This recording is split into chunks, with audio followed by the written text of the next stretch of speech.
السلام عليكم. انا امبارح اتفرجت على تقريبا حلقات مجمعة للضوء الشارد، كان في قناة قناة من المسلسلات يعني. انا يعني كنت مبسوط ومبهور بالاعلام اللي هو كان مفيش من حوالي كام سنة، من قريب، من حوالي 10 سنين مثلا ما يكملش. ودلوقتي المسلسلات بتاعتنا التافهة الساذجة، مش ابسط ما ممكن يتقال عليها بواخة. انا مش عارف الممثلين اللي حاليا شغالين بالمسلسلات بيقولوا كوميدي وهي مش كوميدي، هي حاجه قله ادب، سخافه، بيستهينوا بالناس. مسلسلات كتير جدا جدا يطلق عليها كوميدي وهي مش كوميدي نهائي نهائي. الضوء الشارد بيبين أصالة وعراقة الصعيدي.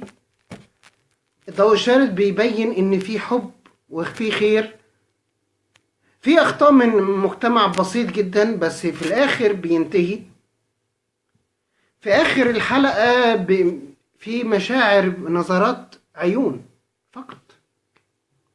مفيش قلة أدب والوقاحة اللي بتحصل دلوقتي، اللي الناس دلوقتي بقت تقولك الحب غلط. لا، الحب مش غلط، الحب العفيف مش غلط.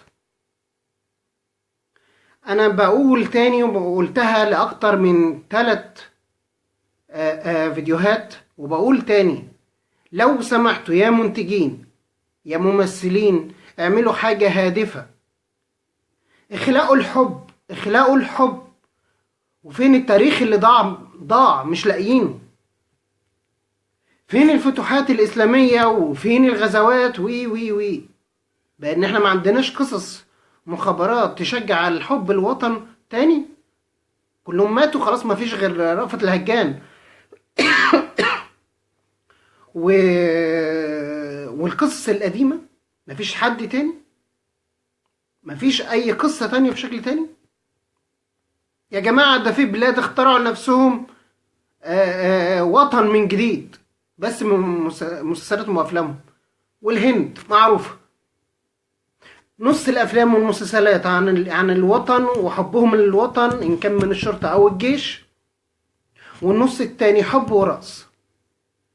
خلقوا ما بين الاديان اللي هم كتيرة جدا في الهند حب بينهم وبين بعض. خلقوا الفرحة والحب اللي بين الاصحاب والاخوات والعلاقات، وخلقوا الحب الوطن بطريقة، يعني أنا عن نفسي ببقى متحمس وأنا بتفرج. والتراكوة فيها حاجات خاطئة في بلدهم، لكن عملوا من الإعلام بتاعهم حب. خلين إحنا اللي ناقصنا الحب في بيوتنا بقينا نتفرج عليهم، نتعلم منهم. عايزين الحب ده. لو سمحتوا، فين الأفلام والمسلسلات اللي فيها الحب العفيف، اللي تخلق الحب بين البشر عموما وحب الوطن؟ يعني انا بسمع ان من زمان ان احمد سقا نفسه يمثل حروب، وخاصة الصحابي عمر بن الخطاب او خالد بن الوليد. بسمع كتير الموضوع ده. طب ليه؟ فين المنتجين يا جماعة؟ ده الفيلم بتاع جودها اكبر واتعمل يعني بشكل مهول. ليه احنا ما نعرفش نعمل كده؟ احنا ما نعرفش نعمل زي حرب طروادة؟ احنا عندنا غزوات كتير جدا. ما يعني الافلام المسفه والمسلسلات المسفه والبرامج التعبانه، زي مش عارف، بجيب فنانين بيقعدوا يلعبوا. انا ايه استفدت؟ يا منتجين يا ممثلين مصريين يا عرب، فوقوا شويه، اعملوا ثقافه واعملوا عروبه واعملوا ثقافه. اللغه بتاعتنا راحت فين وتدهورت؟ انا بعيد تاني وبقولها لكذا، يعني اعمل فيديوهات شويه وارجع تاني. يا جماعه، الاعلام هو اساس الدوله. اخلقوا الحب، اخلقوه حتى لو بالكذب. فيلم هيباتا بقى وصل ايرادات وي لان هو في حاله حب. فاهمين؟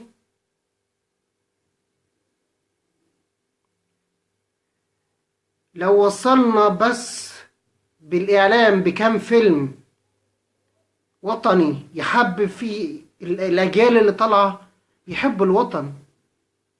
فاهميني؟ أشوفكم على خير، وأتمنى الإعلام يخلق لنا الحب من جديد، ويا رب نحب بعض ونعيش حياتنا بحب.